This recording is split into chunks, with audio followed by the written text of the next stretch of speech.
Show, well, this is the time where our entire research team comes together to give you that long list of stocks that you need to keep on your radar as you position yourself for trade this morning. So let's get all of them on board. Hi guys, morning to all of you. Anuj, let me start with you. What are you looking at today? So Sonia, two nifty stocks, both on technicals actually.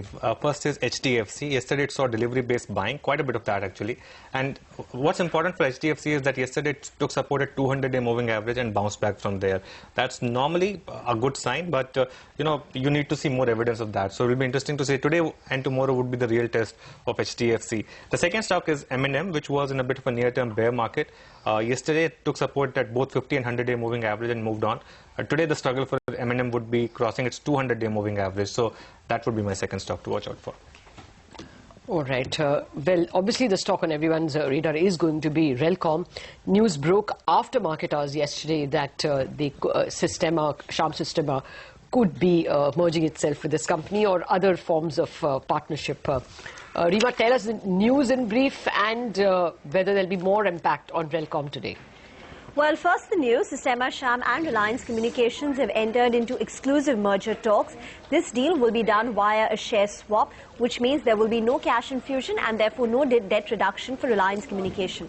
But as of now, the discussions are still indicative and non-binding in nature. So let's see whether the transaction gets completed. Now, about the two companies, Systema Sham is just a fringe player in the industry. It has it has spectrum in 9 circles, but these are liberalized spectrum, which means it can be used for any service, including a 4G. Its debt stands close to about $600 million, and the market share, we understand, is sub 1%. So it's a very small player. Reliance Communication does have a pan-India presence for GSM or 2G or the CDMA services, but it's sitting on very high debt of $6 billion.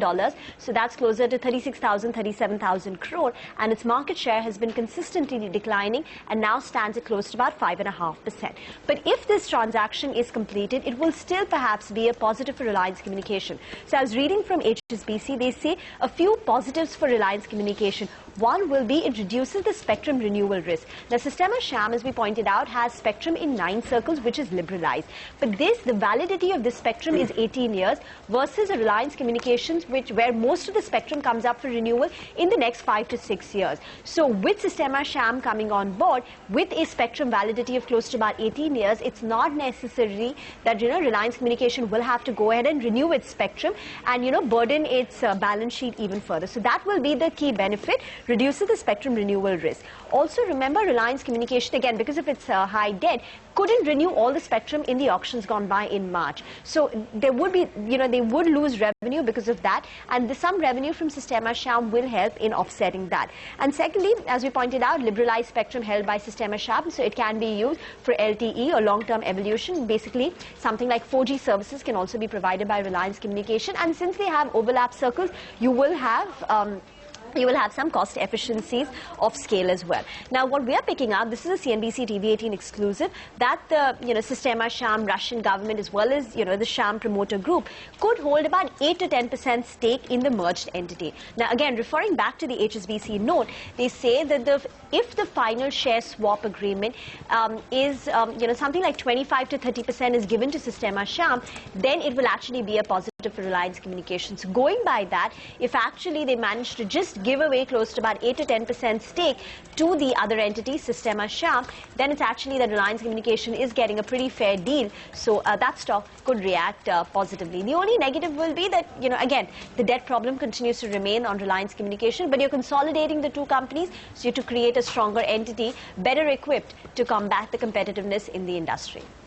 All right, Rima, thanks for that. So today, Relcom could likely move up higher because, as Rima just pointed out, this deal will help Arcom reduce its risks around the 800 spectrum renewal. But the only negative appears to be that in several cases, I mean, even for that matter, the Pipavav case, it's two debt-laden companies that are coming together. Yes. Clearly, I mean, maybe the merged entity is better placed than the single entity, especially because of the spectrum availability in Sham Systema's case. But nevertheless, it's not a huge, it's not a 2 plus 2, 8 or a 2 plus 2, 9, like perhaps like it was in the ING Kotak case or other more healthier mergers. Here it's going to be more limited, much more limited in terms of synergies. Okay. Well, talking about Kotak, once again the FIPB has deferred Kotak Bank's proposal to hike the FII limit. So you can expect more downside, a sentiment impact? Well, actually, already we have seen about 10% shaved off from Kotak. If you looked at the April highs, at one point in time it was trading up above 1400 rupees and it has since already lost about 10%. But just to go through the details of the case, it was anyway 49 to 55% hike in FII investment limit that the bank was seeking. It was not a whole lot. So even if people had warehoused shares to sell it to FIs at a later date, it's not a great deal of shares. Even now FIs can buy in the FII window. As well, it's not as if it's the case is closed. The details are that at the moment they have deferred the decision. What happens is that if you increase it over 50%, then under the press note of the DIPP, it becomes a foreign entity. Anything owned over 50% by foreigners becomes a foreign company. Then their stake in all the subsidiaries, the entire stake will be considered foreign. So entire Kotak's stake in its insurance ventures will be considered foreign, and that will cross the 49% limit. Now, actually, banks have a kind of a waiver from this rule, which the Reserve Bank has asked for, and that applies in ICICI Bank's case. It did not apply in HDFC's case because HDFC is not a bank. It's a NBFC. The Reserve Bank had sought that waiver for banks and it was applicable for ICICI, which is why you're left wondering why it is not coming for Kotak Mahindra Bank. The case is so identical to ICICI Bank. Nevertheless, the uncertainty is there. It has not been given, and the official reason given by the FIPB is it's awaiting more data from the DFS, which is the Department of Financial Services.